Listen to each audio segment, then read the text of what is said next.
Not a great start to the week for precious metals, with both gold and silver heading lower on Monday morning as we see US yields and the dollar picking up further momentum.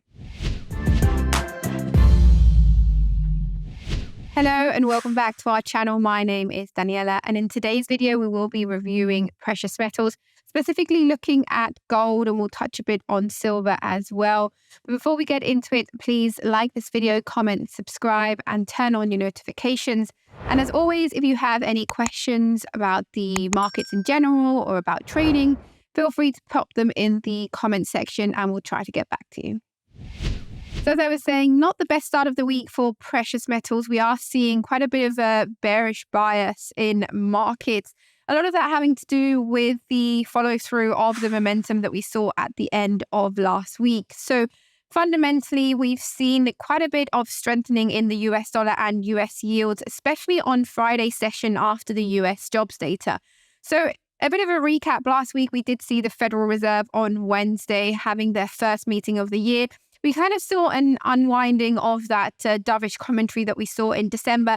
It did feel a little bit out of place at the time, and the meeting last week kind of confirmed that. And the Federal Reserve pushing back on expectations for a cut in the next meeting, which will be in March, suggesting that the economy is still resilient and that there needs to be further progress towards the 2% inflation target in order for the central bank to start considering rate cuts. So that return to a little bit more of a hawkish stance, a bit more guarded from Powell and his team, did actually see a little bit of reversal in expectations. And I think a lot of that had already been priced in after the December meeting, as we saw these FOMC members coming out after that and kind of saying that the market pricing had been a little bit too aggressive, too dovish.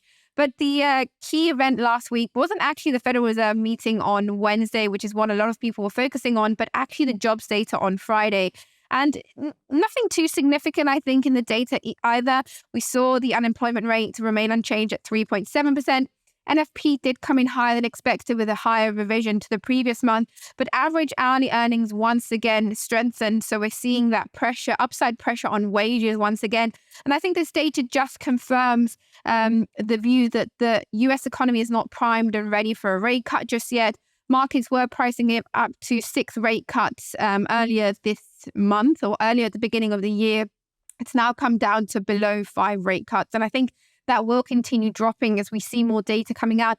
But essentially, we've just seen that the economy, the US economy is resilient. The labor market remains tight. Inflation is coming down, but it's taking its time. It is a little bit of a tricky path, the disinflation process. And I think this data just confirmed this. And I think on Friday is when we saw a lot of that expectation repricing and pushing back further those expectations of rate cuts on the back of the tight labor market data. Now, in terms of markets, this repricing, it's interesting because over the last 6 months to a year, we've kind of been in this headspace where good data was bad for equity markets specifically, because good data and strong economic data allowed the Federal Reserve to keep hiking rates or to keep rates elevated, which essentially hurts and hinders future valuations for stocks.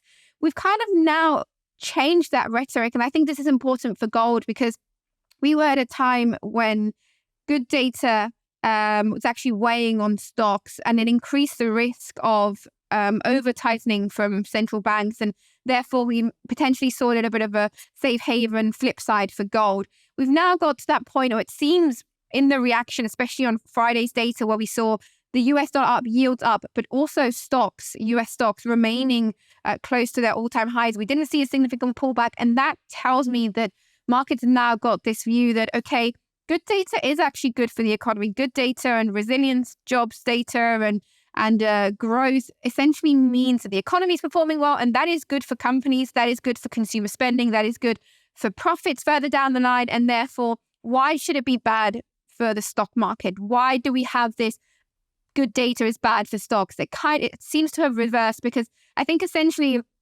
it just means that we're no longer stuck in that headspace. And essentially, the central bank and the Federal Reserve is expected to cut rates at some point this year.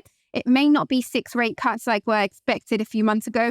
It may just be 2. But those 2 rate cuts alone, with a resilient economy, is good for stocks. It's good for the stock market. It essentially means that a soft landing has been achieved and the Federal Reserve has wiggle room to act accordingly and not have to preemptively cut rates to kind of save the economy and make sure that growth isn't hindered too much. So the US is in a good position, and the stock market seems to finally have accepted that, even if we're seeing stronger labor and inflation data.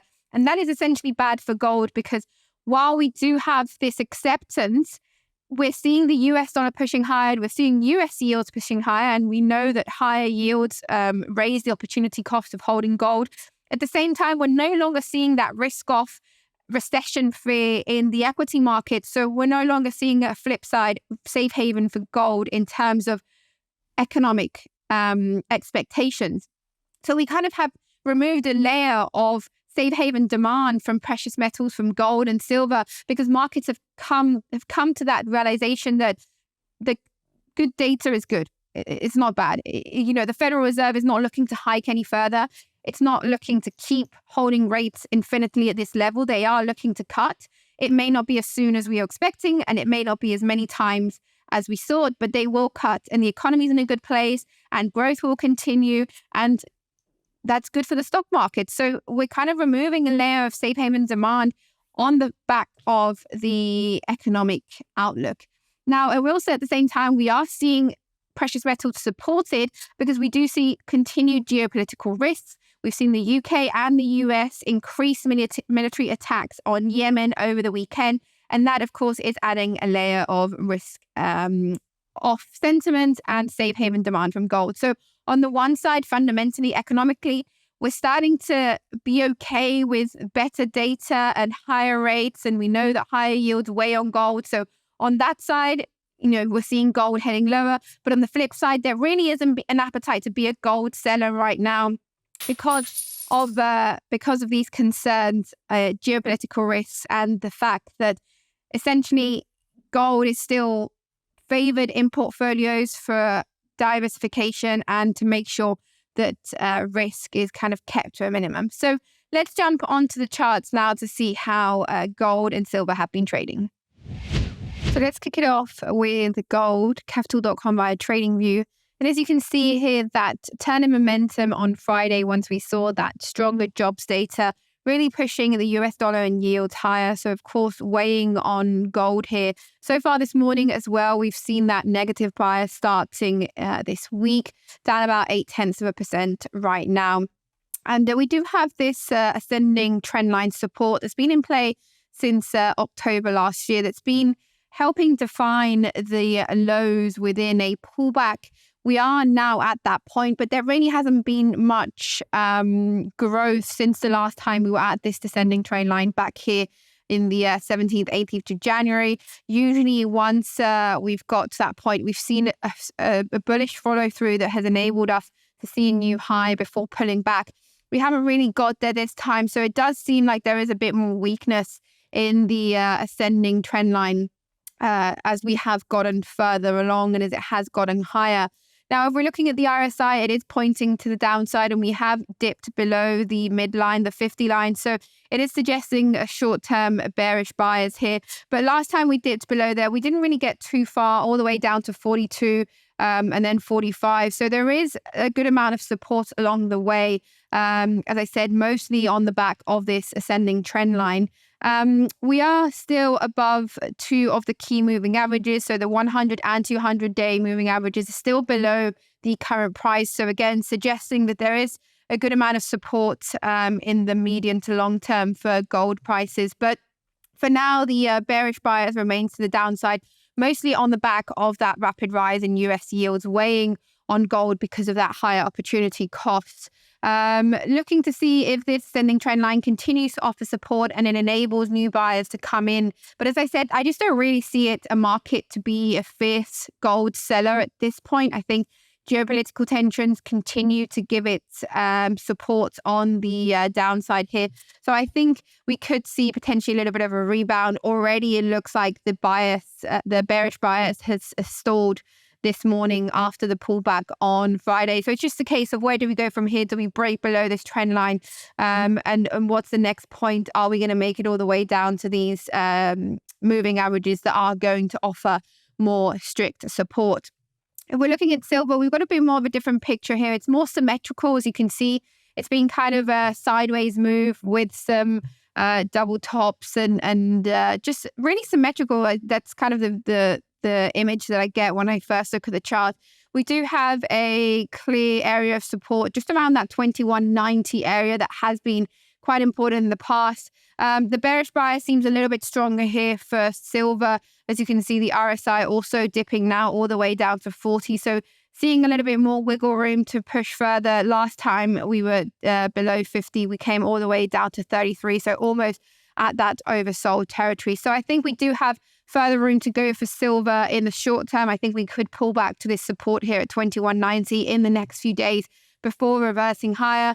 We're also now below all four key simple moving averages, again, just showing some further weakness in the short to medium and long term for silver. That is it for today's analysis on precious metals. Thank you so much for watching, and don't forget to subscribe to our channel.